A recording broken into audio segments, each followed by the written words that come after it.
So this happened a year ago, almost exactly.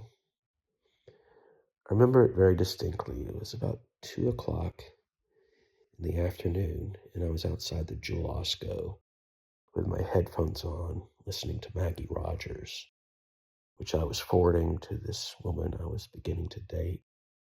I'd gone into the Jewel-Osco to get gluten-free crackers because that's how she rolled, and that's how I roll.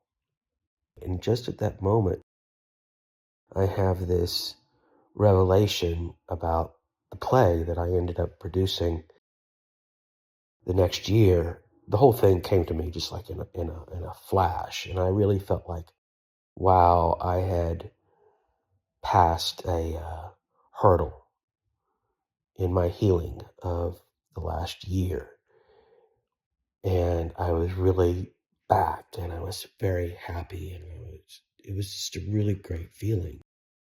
And then all of a sudden, I was on the ground and I was bleeding. And I remember saying, "What happened? What happened?" I repeated it 2 or 3 times. My head was ringing, and I looked up, and there was a very large man kind of wailing down the sidewalk. A bunch of people ran up, had seen it. Uh, so it turns out that this guy was just, I don't know, off his meds or whatever, and very large, and was just swinging around and had punched me right in the face, and I hit the ground, and um, ambulance came, the fire department came, the police came. Uh, they put me in the back of the police car, and I went and identified the guy because he was pretty easy to spot. He was so big that they couldn't put him into a regular car. There was a van there. And anyway, I identified the guy, and I hope he gets help. I really do. At the end of the day, it was just a mild concussion. I did lose my AirPods. That sucked. And I made it home and made dinner for my date.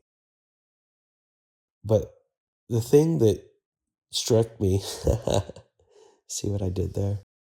The thing that struck me was that I was lucky, that it could have been so much worse. And my takeaway was, I'm going to write this fucking play. I'm going to share my thoughts. I'm going to live my life now. And that was it. And this is me a year later.